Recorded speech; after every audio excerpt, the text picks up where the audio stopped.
ज्योतीचा प्रकाश गेला, झाली जीवाची लागी. भीमा पाठी या जगात आता पाली उरलेला नाही.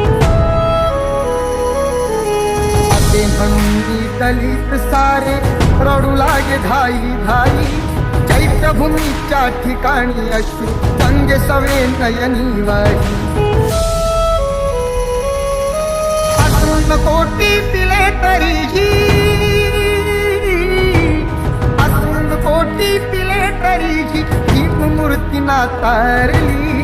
दुष्ट काळाने भीमरायांची प्राणज्योत ती चोरली.